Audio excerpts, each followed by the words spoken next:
So it's also to know what you want to know.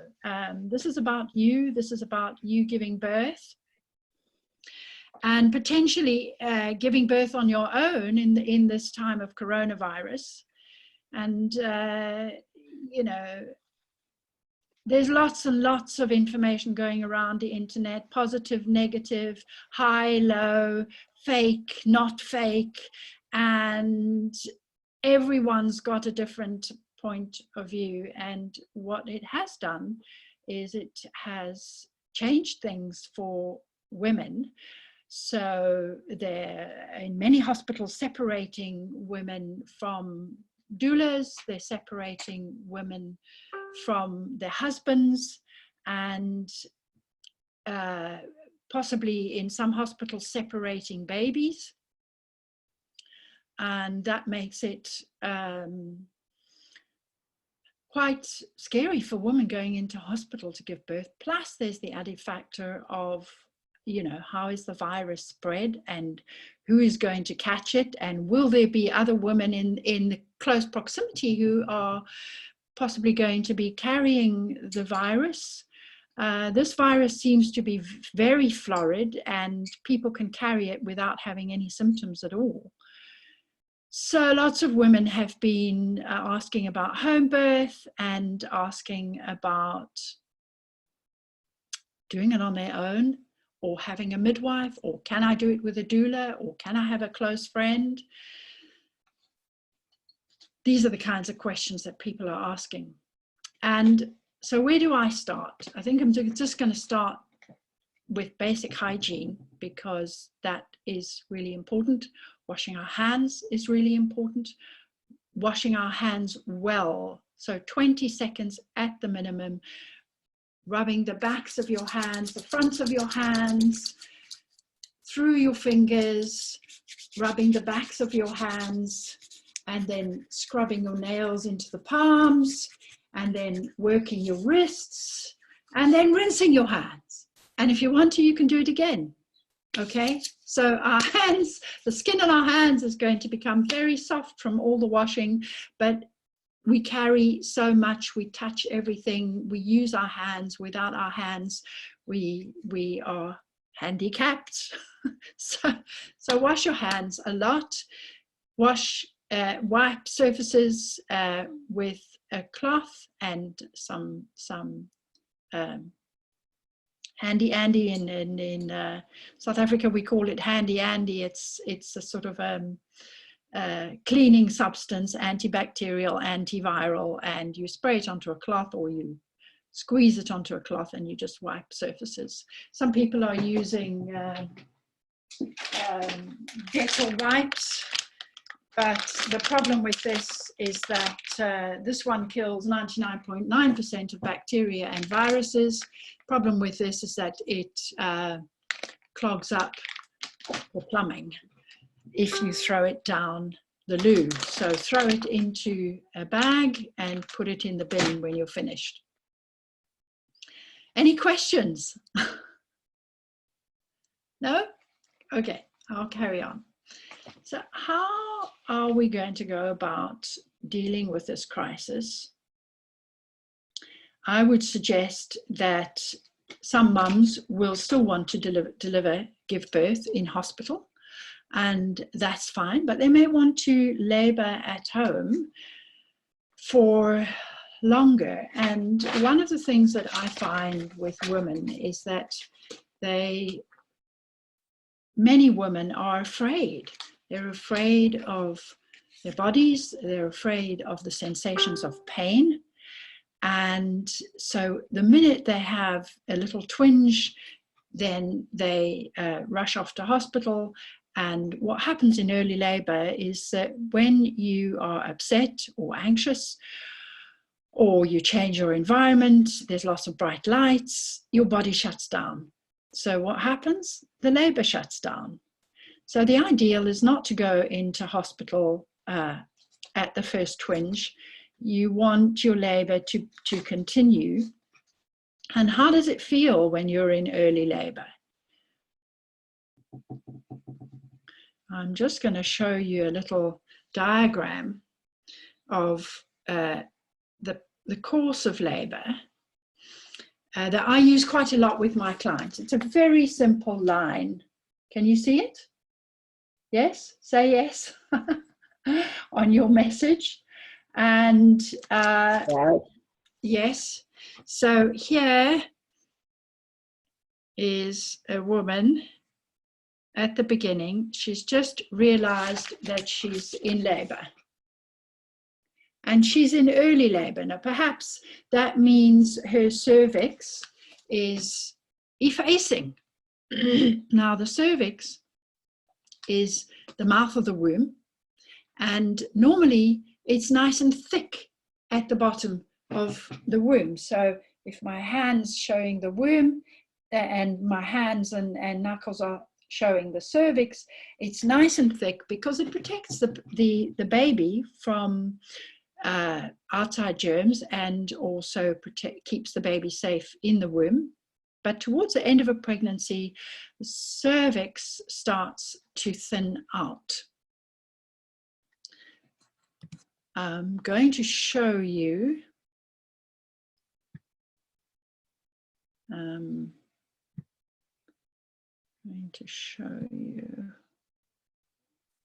picture.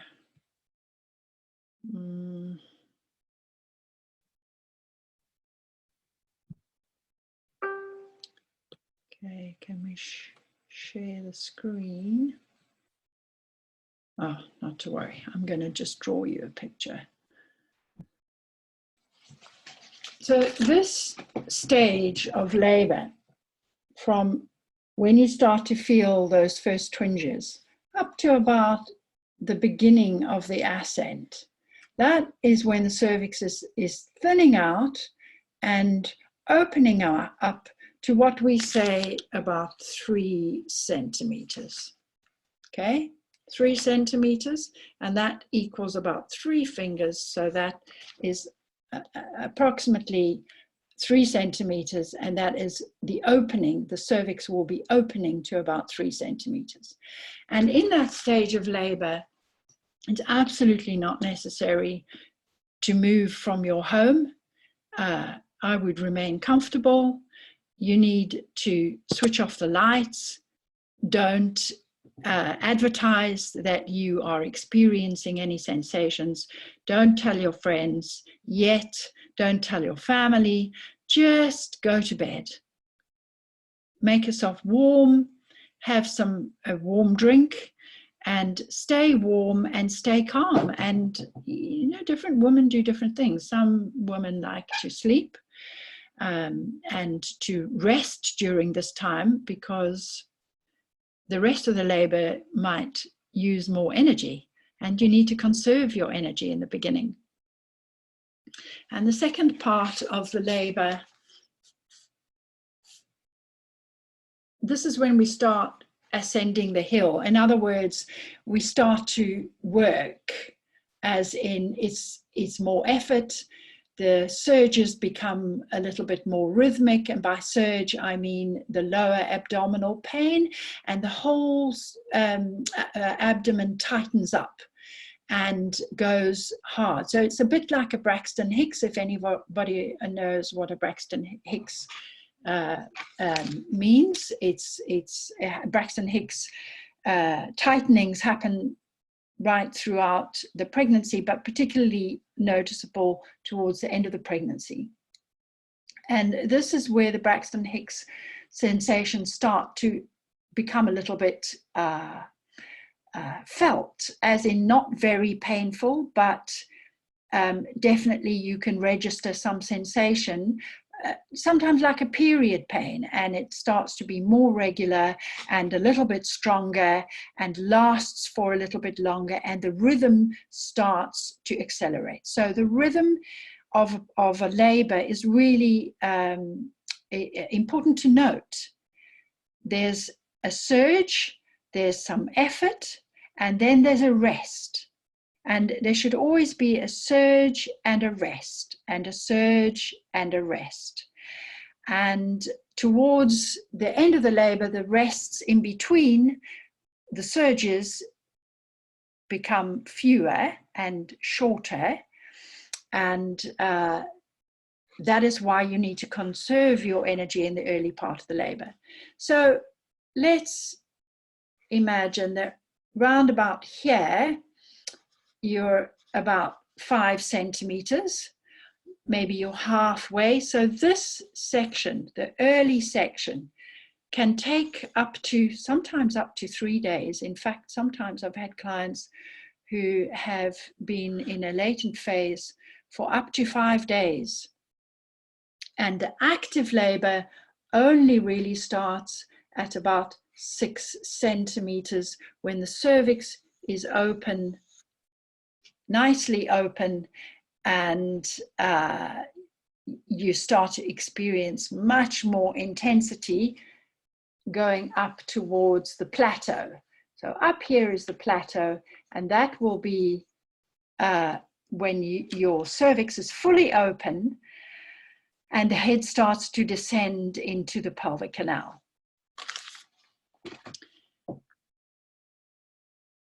Labor can take many different hours for different people. Some women will have short labors, some women will have longer labors. And the general finding in Western countries is that labors seem to be longer than they used to be. In the past, women, and in poorer economies, women do a lot of work, physical work, when they're pregnant. And they continue to do the physical work until the labor stops them. So there's no lying on a bed and resting for some women in poorer societies. They get on with the job of carrying water and chopping wood for as long as they can. And resultantly, the labor experience for them is much shorter and quicker. Now, once a woman is in active labor, that period of active labor feels like forever, but it is usually much shorter than the rest of the labor. And those sensations are not up in the whole abdomen, mostly still in the lower abdomen. So a lot like strong period pain as the cervix opens up just above the pubic bone. That's where you feel it. So what can you do during active labor? During active labor, it's a good idea to be active.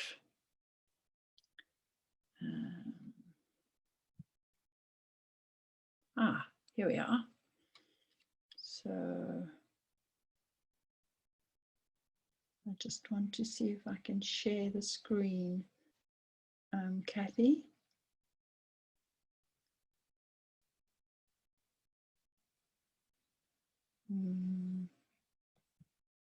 Can you help me?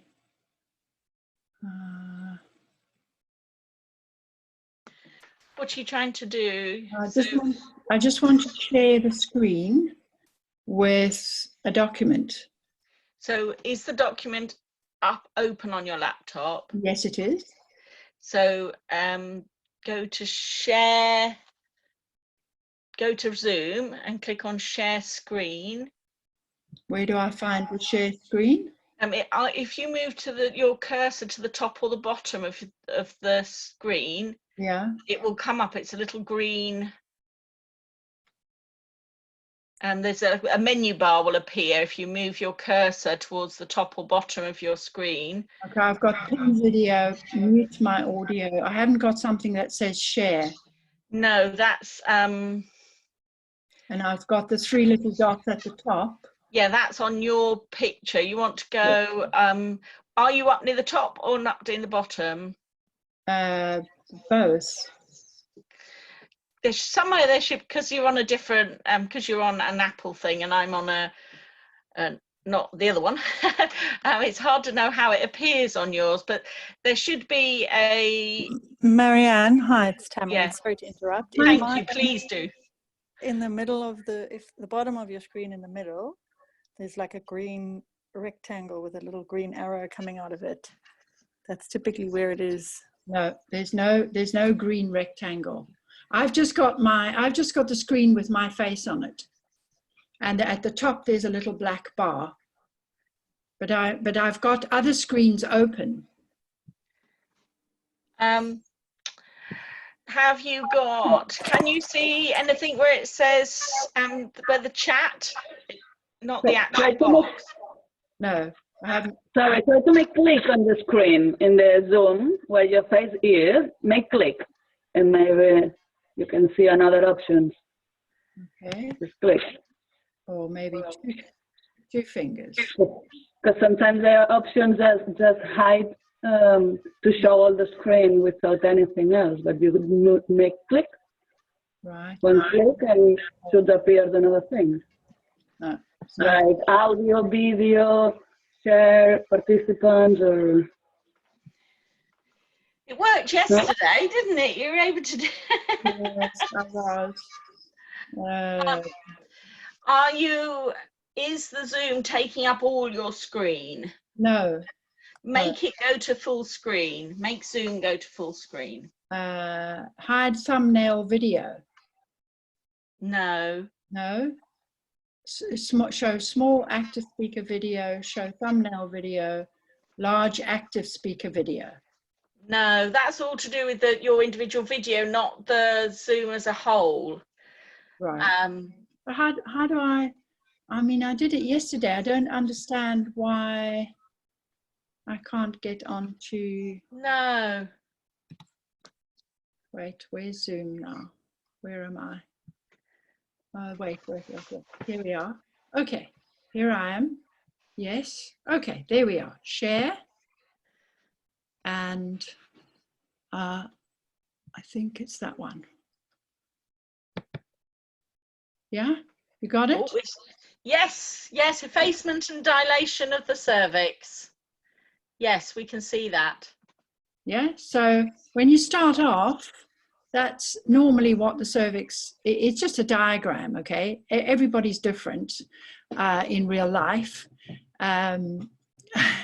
but it's a diagram to give you an idea that the cervix needs to thin out, and that's what takes the time during the labor. And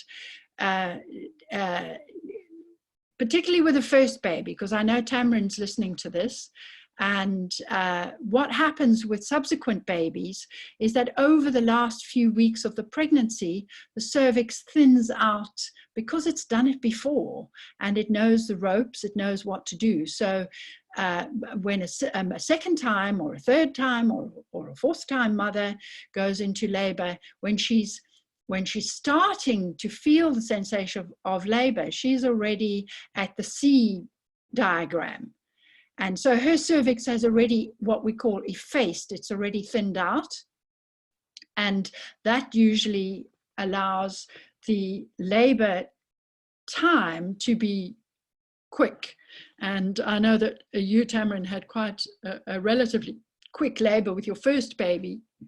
So I think the same will apply with your second baby. And this is the cervix opening up. Thanks so much. This is the cervix opening up here. That's probably about 2 to 3 centimeters, and that's maybe 5 to 6 centimeters. So the cervix just is soft tissue, and the uterus pulls the cervix up into the body of the muscle, so that later on, when the cervix is fully open and the baby's head has descended into the pelvic canal, that the muscle is nice and thick at the top, and then it expels the baby from your body. So we call it the expulsion reflex. And this picture shows you the descent of the baby's head through the pelvis. So quite often with the first baby, the beginning of labor, the head is high, and then it gradually, as the muscle pulls the cervix open and strengthens at the top. It helps to push the baby down into the pelvic canal, in between the bones, until the baby's head is nice and low just before expulsion takes place. And those sensations happen right at the end of a labor. So you're not going to give birth to the baby until you start feeling like you need to sit on the toilet bowl. And sometimes we need to sit on the toilet bowl to evacuate our bowel because we feel full of fecal matter, or we need to empty our bladder, and we need to keep those areas of our body open and clean, and so that the baby's head will push anything that's in those areas out of the body. So you will need to evacuate your bladder and evacuate your bowel, sometimes quite frequently during the course of the labor. But towards the end of the labor, when you're fully open and the head is nice and low, the feeling is in your buttocks, the feeling is in your butt, the feeling is like you need to go to the toilet very strongly. And a lot of women, in fact, most women, when they are in their homes, will say, I need to go to the bathroom, I need to go to the toilet. And they don't know that they're going to push the baby out. They just feel like they need to be on the toilet bowl. And so sometimes that is an indication that the mother is about to give birth, and I would suggest that you go with her and you just keep an eye on things. I do recall a story of a mum who was in labor and she wanted to birth in hospital, but she said, no, I want to go in later. I don't want to go in early. I don't want to spend hours and hours exposed and with people that I don't know. So I'm just going to stay at home and cook dinner for my husband, and I'm going to clean up and get ready for the baby and pack the car. And I waited a few hours and I thought, well, that's okay, you know, she's confident. And then I phoned again and she said, no, I'm fine. I've got a little bit of, you know, it's very regular and quite strong, but I'm just sitting down with my husband and having some dinner, and then we'll get in the car after that. And then about half an hour later, I thought, well, I think, you know, I need to phone again. And I phoned, and her husband answered the phone and he said, she's gone to the toilet. And I just knew that we weren't going to make it to the hospital. And so what happened was I said to her, look, you need to get her off the loo and you need to get her into the car and get to the hospital, because that's where you decided to give birth. Are you sure you don't want to stay at home? No, we don't want to stay at home. I said, well, then you need to act with haste and I'll meet you. I'll come over and we can drive to the hospital together. Well, while I was on the way to their house, her husband escorted her to the back seat. I said, just put a blanket on and some towels on the back seat. And she got into the back seat. She lay down on the back seat and the baby was born. And the husband had me on speakerphone. What must I do now? What must I do now? I said, you just need to cover this baby with a towel. You need to wipe its face and put it on the mum, face down, turn the head to the side, chin up, and keep them warm, because what they mustn't be is cold. We can't have the baby getting cold straight after birth. The best way to keep the baby warm is to place the baby on the mother's chest, head between the breasts, turn the baby's head to the side, chin up, and cover them both with lots of towels and blankets. Put a pillow under the mum's head, put a pad between her legs, close her legs, and I'll meet you at the hospital. So we drove together to the hospital. and she stayed in hospital for 24 or 48 hours before she was discharged home. And that was where she had wanted to be, and I couldn't convince her otherwise, but the baby decided that he was going to be born outside of the hospital. So that's the one diagram, and I'm just going to close that, and then I'm going to share. So how do I go back? Marianne, you need to the big screen. stop share rather.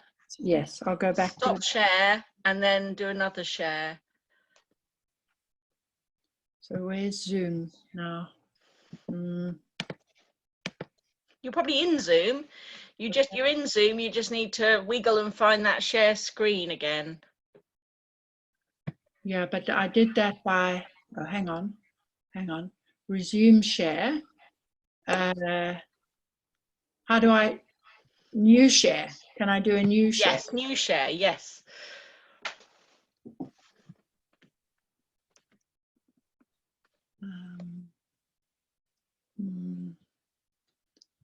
Hang on a sec.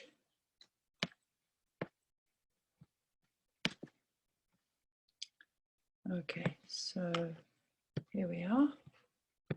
Choices of position. Bring your shared window to the front. Okay, you got it? Choices of position for labor and delivery. It should be for labor and birth, but anyway. Birth. Can you see it? Yes, we can see it. Okay. So most people seem to think that the best way to go through labor and birth is lying down in bed. In fact, it was the French King Louis XIV who started this trend in the 17th century. He wanted to have a better view of his mistress giving birth, and he asked for her to lie on a bed. Around the world and through history, women do not usually lie down to give birth. Instead, women tend to stand, sit, squat, kneel, recline, or use a combination of these positions. And perhaps the most natural way is to follow your instincts and find what's most comfortable for you. And just know that you don't have to lie on the bed.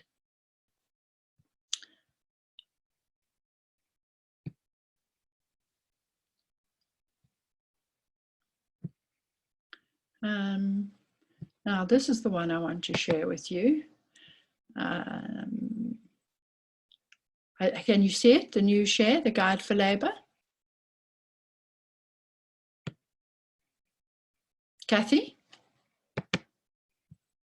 Yes, we can see it. Sorry, I lost the box for a minute. So yes, we can see it.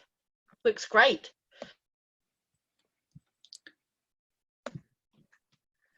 Okay, just moving this over, moving that down. Okay, so I'm going to go to the bottom one. Now, if you look closely at this picture on the left, the little square with the baby's head in the birth canal, and you see just below the baby's head, you see a diagram of the cervix between the bladder and the rectum. Okay, and this is the vaginal canal. Can you see the arrow? Kathy?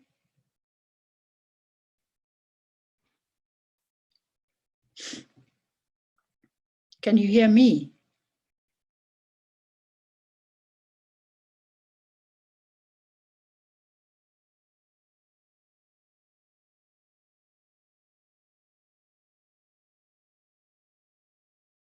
Sorry, Marianne, that was me. I muted you by mistake. I was trying to mute me.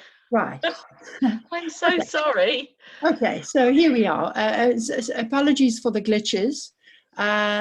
Here's a square, and can you see my arrow? And just below the baby's head, where I'm pointing the arrow, you've muted me again. No, you are still, you're not. You don't mute me again. I won't meet you again. Thank you. So the cervix here is quite thick, and then you can see here that the cervix has thinned out. And you can see here the head is nice and low in the pelvis. And here the mother is about to give birth. And these are the kinds of positions that you can adopt in labor. Sitting against a wall with cushions, sitting on a chair facing the back, leaning on someone or the wall, and kneeling on the floor with some cushions on the bed. And these are really comfortable positions for moms because they take the pressure off the back. And you can see the baby's head just under the sacral promontory at the bottom of the spine, and that's where the mother often feels quite a bit of pain, as well as here, because the bony skull is pressing on all the nerves inside the spinal column and just below and above the pubic bone. And the hips also have the possibility to expand, and that is what causes a lot of pain over this area of the back, so that if you're leaning forward, the pain is relieved. And these are all positions that you can adopt also for giving birth. You see that the baby's in a great position facing forwards when the mother is facing slightly forwards, and the angle and position of the baby's head can extend nicely in this position, and the baby's head is being born here. Any of these positions are great for giving birth, including the semi-reclining position. Some women feel very tired if they've had a long labor, and they need to just be able to relax back on a cushion. It's a semi-reclining position, bring their knees up, and they give birth fine in that position. Kneeling position, I find the one position that isn't illustrated here is this position, the standing position. That is a wonderful position to give birth in because the perineum is less stressed and there's less chance of tearing, as with this position, the kneeling position. And when a mother is standing and giving birth,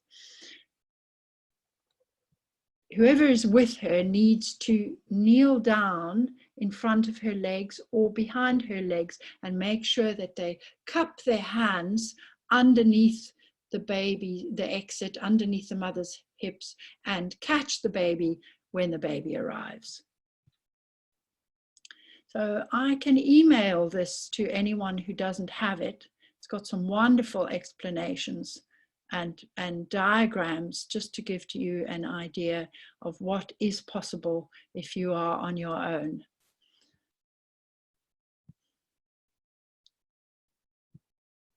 Okay, so we're back. I'm back. Kathy? I'd like to stop for some questions.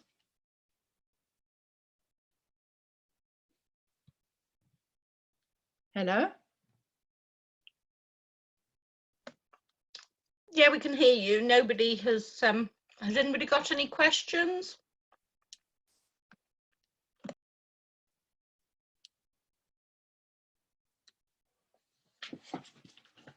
Right, anyone else have any questions? No. Tamsin says no questions. Estella says she'd love that, the PDF you just showed. Yes. And she has no questions. Okay.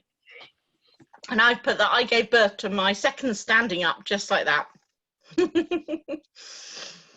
So I'm going to move to the actual birth because I think that's mostly what people stress about, you know, what if something happens at the birth and people don't know what to do because it's not their area of expertise, and especially if they're having their first baby.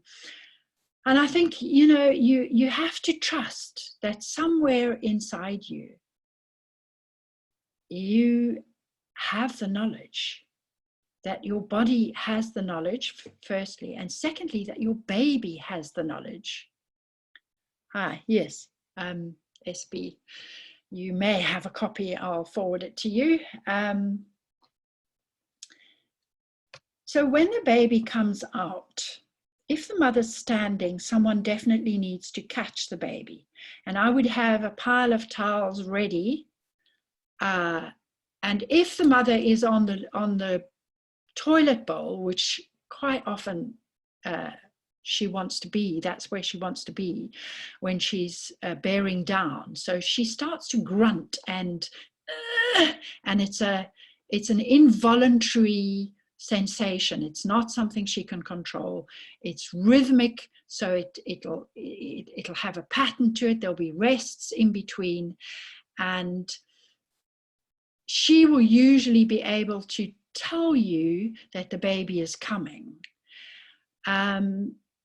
And normally, if the mother is sitting on the loo and she's bearing down and the baby, she can feel the baby coming, she can actually put her hand, that's why for the mother to wash her hands is really important, put her hand underneath the perineum and feel the bulge. So if there's a bulge, the baby is coming, and she can keep her hand there. And when the sensation to bear down comes back, she can birth the baby into her hand, the baby's head, and the person who is with the mother can ask her to come off the loo, so to shuffle forwards and stay in that semi-standing position with bent knees, and then just keep your hands cupped underneath between the mum's legs to catch the baby with a towel. Obviously, whoever's with the mum, you need to wash your hands. If you can get some gloves, even better. Even better to have a pair of sterile gloves that you can buy from a chemist, and to keep them handy for the actual birth of the baby. And so the baby's head comes, quite often the baby's head comes slowly, and that's great. You just let the mother follow her body. She will bear down, and as she bears down, the perineum will stretch and the baby will be born. And it doesn't matter if she has her knees closed.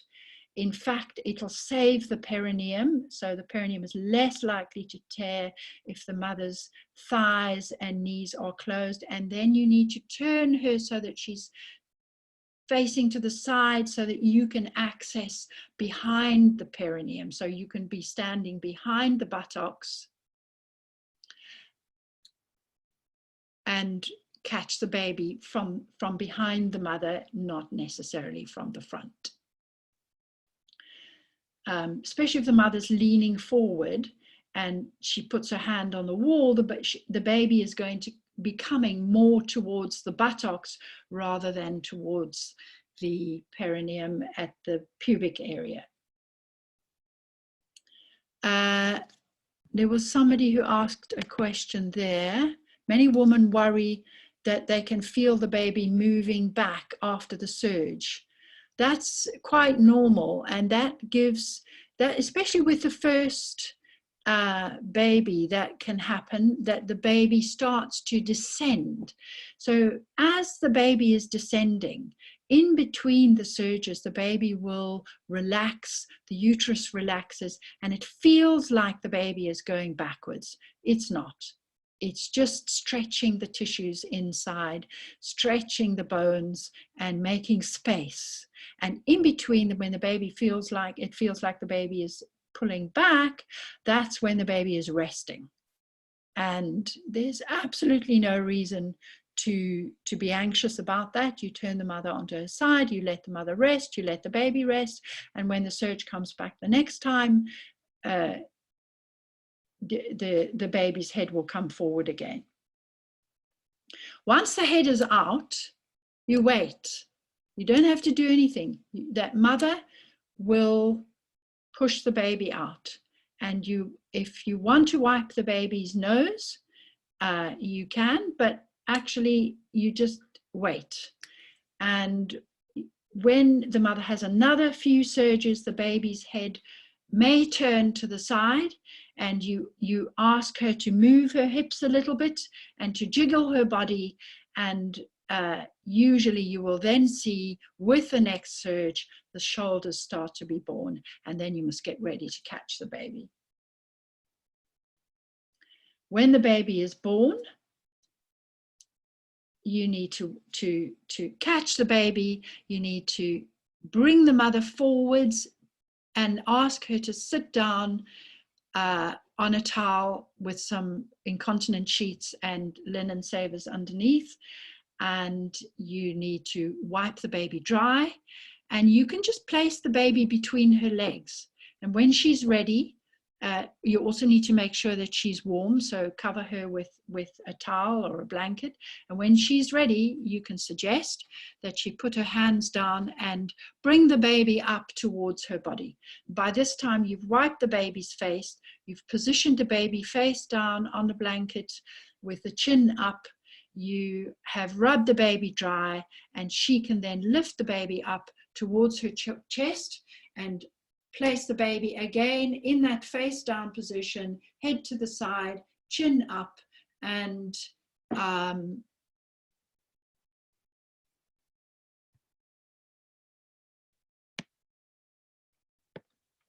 chin up, and then cover them both, and then wait, because that's a really important time for the mother and the baby, when it releases the maximum, highest amount of oxytocin.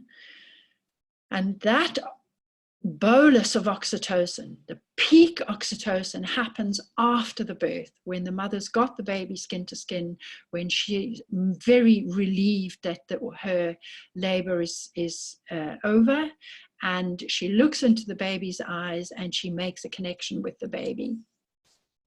That is probably the most important part of the whole labor. And your job is to watch and wait. And then the next step is for the mother to breastfeed. If the baby is willing and ready and starts rooting, you can assist her to get into a position where the baby can access the nipple and latch onto the nipple and breastfeed. And you might just need to help her hold the baby in a position with a hand behind the neck, so that the baby's head is supported. You may want to put some cushions there, and she can breastfeed. Quite often when the mum has just given birth, I will at that point, with the baby pressed against the mother's chest, I will put a pad between the mother's legs and then move her to a bed that's been prepared, and get her comfortable with cushions in bed and warm, and then she can breastfeed. But it does mean that the baby hasn't been separated. It does mean that she will need assistance to walk to the bed. And once she has had time to have the baby on her skin, latching onto the breast, stimulation of the nipples, the mother will usually feel the sensation of pain up above the pubic bone. So the uterus contracts. And that's a very medical term, but it means that the uterus is starting to go back to its previous size. Usually when the placenta separates from the mother's body, inside the womb, there's a bolus of blood. So you will see blood, like a bolus of blood, and it should stop. And the uterus should contract, and the mother should feel that there's some sensation of discomfort or pain, or like a period pain. And usually if you just explain to her that, ask her if that's happening, she will understand what it is, what that sensation is, and then you can ask her to bear down, and she will be able to push the placenta out. Sometimes if that doesn't work, you can get the mum into a squatting position. Someone else can hold the baby and the placenta can be born, and you can have a bowl ready, or a Tupperware bowl with a lid, or a plastic bag that seals, and you can just pop the placenta into the plastic bag and keep it in a bowl next to the baby. You don't have to cut the cord. You don't have to do anything with the cord. You can just leave it. And even if the placenta doesn't come out, and it sometimes takes up to an hour normally, and if it takes longer than that, you can always go into hospital, and the staff at the hospital can assist you. I've had the experience of a placenta taking longer, sometimes 2 hours, but I think if the placenta's not out by 60 minutes, then it's a good idea to go in. And also the other thing is that there should be no bleeding, once that bolus of blood from the separating placenta has been expelled from the body, there shouldn't be any active bleeding, and you can wait up to an hour before you decide that you need to change your plan. Bolus means like a cup or 2 cups of blood, and it comes onto the linen saver, and you can see that there's been sort of an expulsion of this bolus of blood, a cupful or 2 cupfuls, and you replace the linen saver and you put a clean one on. And that clean one, there shouldn't be filled with blood after that. There will be some bleeding, but it's minimal.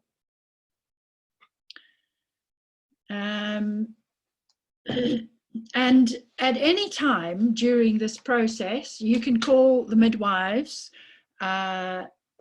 if you're having a home birth, or if, you know, I think the problem with COVID-19 and the hospital system,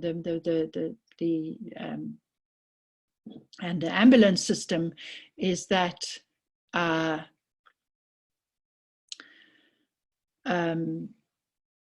you know, the ambulances may not be immediately available.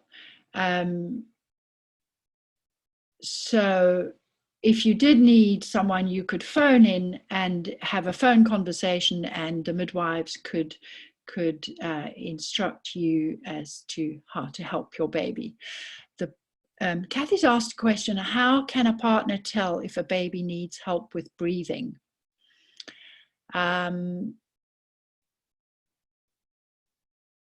Normally, a baby, when it's born, is active, okay?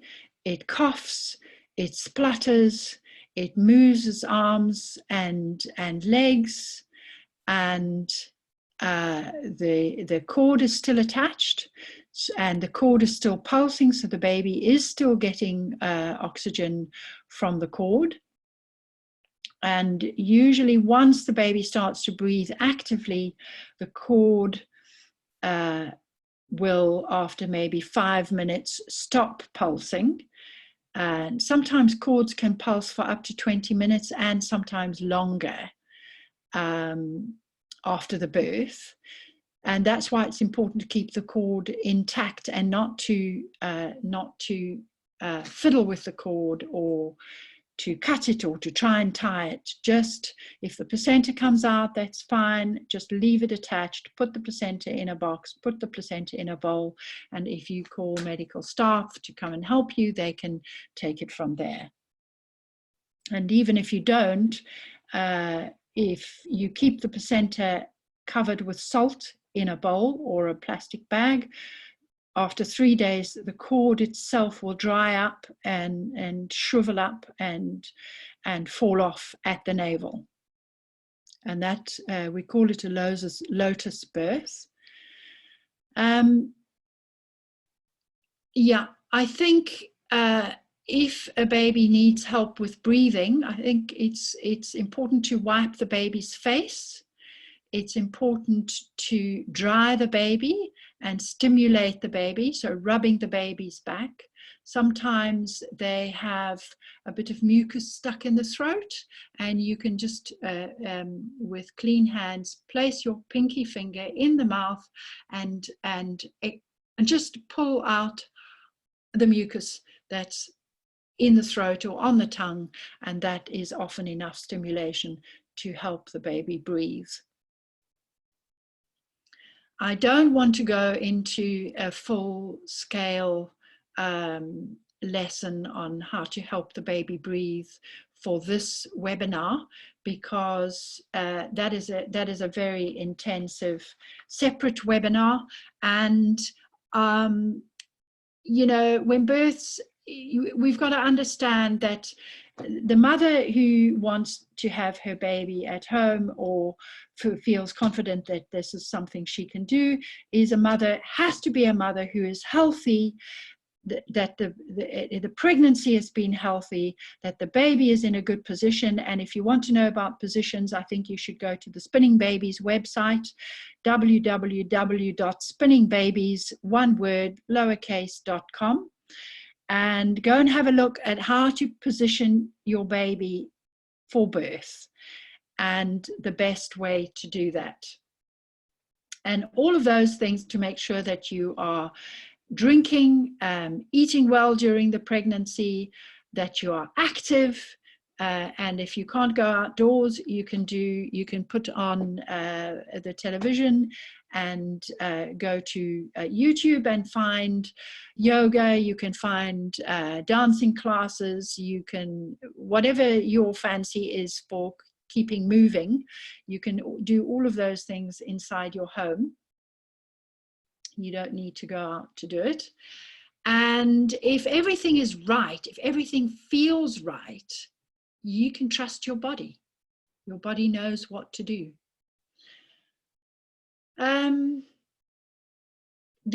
I've sort of covered most of the placenta. It's just a couple of things that I want to add to that. It's not painful to push the placenta out. You do feel pain of the contraction, the pubic pain, that pain of labor happening. And a lot of mothers are afraid to use that pain to expel the placenta. Don't be. The placenta is not the same as the baby. The baby's skull is hard, the placenta is soft, and you can bear down safely. You can stand up, you can bear down standing up, or you can squat. And the placenta, once the placenta is out of your body, that's when the labor and the birth is complete. So the birth is not complete until the placenta is outside the body.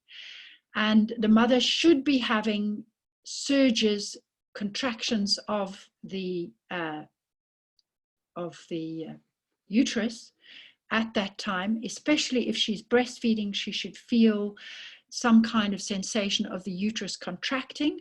Sometimes when the uterus contracts, there's a little bit of blood, but there should never be a continual flow of blood after the birth. It's rhythmic.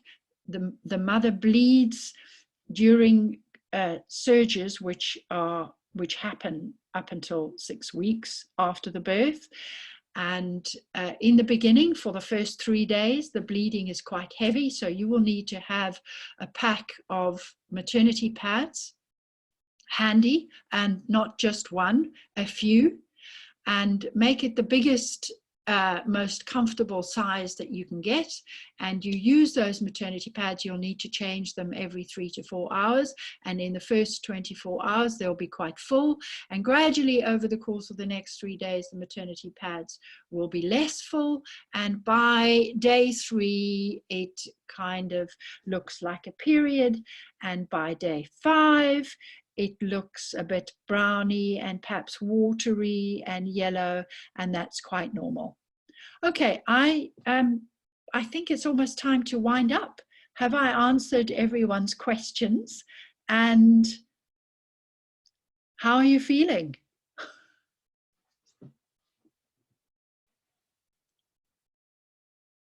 Kathy? would you like to unmute people and let everyone's voices be heard, or what would you like to do?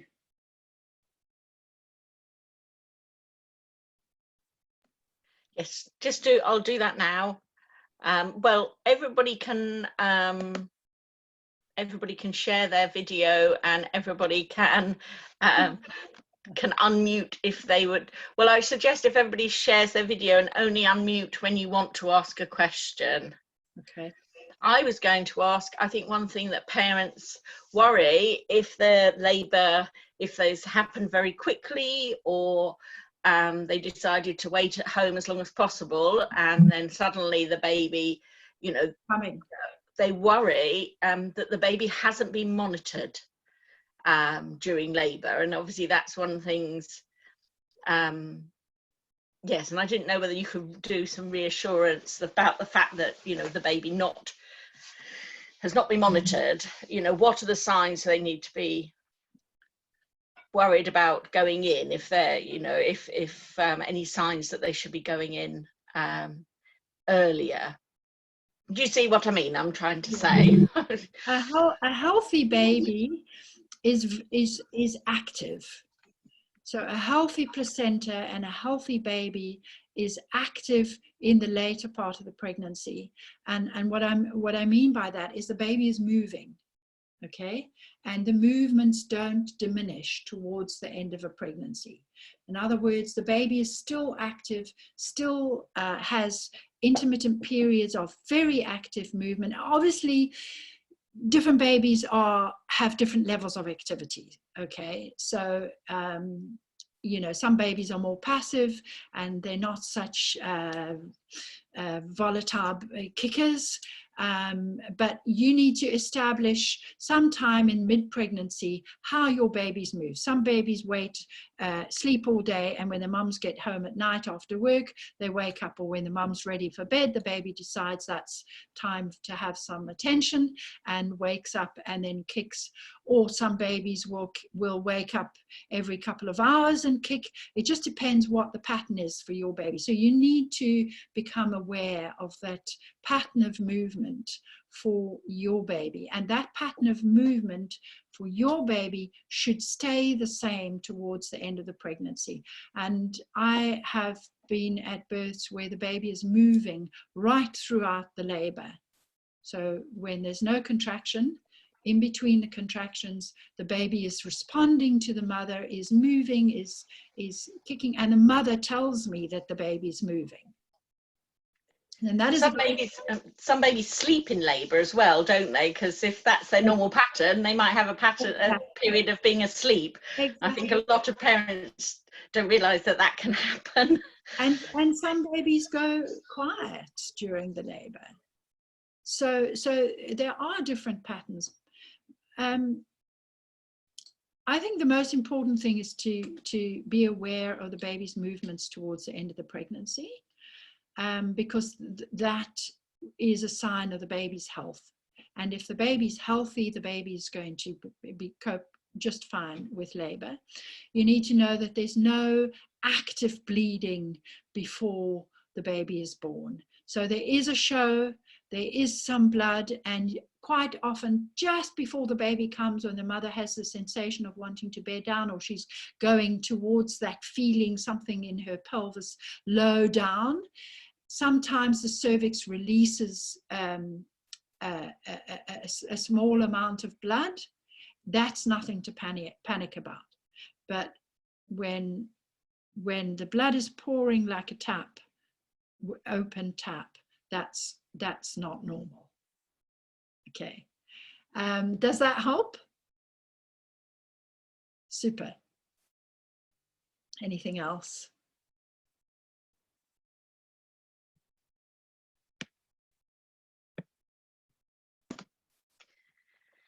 There's no other questions on the chat. So that's, yeah. One more thing I'll just mention is that the breathing is, for me, the breathing is quite a central part of birth. And remember, every breath you take is oxygen for the baby. So towards the end of a labor, when you are having a surge, I don't instruct mothers on how to breathe during the surge, because that she breathes the way she can breathe, the way her body can breathe. And sometimes she's shouting, sometimes she's groaning, sometimes she's shrieking.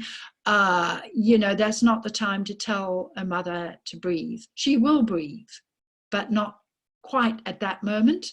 Once the surge has gone, she calms down, and then you say to her, now, take that deep breath. Breathe in and hold the breath. In between, you're not having a surge now. You can hold that breath for 10 seconds, 6 to 10 seconds, and then breathe it out very slowly. And that reoxygenates your body, and it reoxygenates your baby, because in between the contraction, in between the surges, is when the blood flow to the uterus resumes and the blood flow to the placenta resumes. So that is when you are going to be giving your baby that extra oxygen to help him also get through the labor, just as you need to get extra oxygen to help you get through the labor. And that's it. So I really want to thank those of you who joined me. I see Catherine up here. Hi, Catherine. We had 6 people have been on, and we've got 4 on at the moment, but we had a couple others who were on earlier that have gone. So Right. yeah, Fantastic. Well, thank you so much for coming. I'm so privileged to have been able to share this with you and be in your presence, and give me some feedback. Let me know how you feel about what you've heard, and open to tips on how to present this better next time. And thank you so much, Kathy, for hosting. that's all right. And yes, hopefully we'll be doing some more of these in the future, and wish you, all of you and all your families, health. Thank you so much, guys. Bye-bye. Bye-bye. Thank you. And you're going to send the recording out later this week, aren't you? Yes. Yes, I will stop the recording now. That I'm traveling to South Africa, so I will try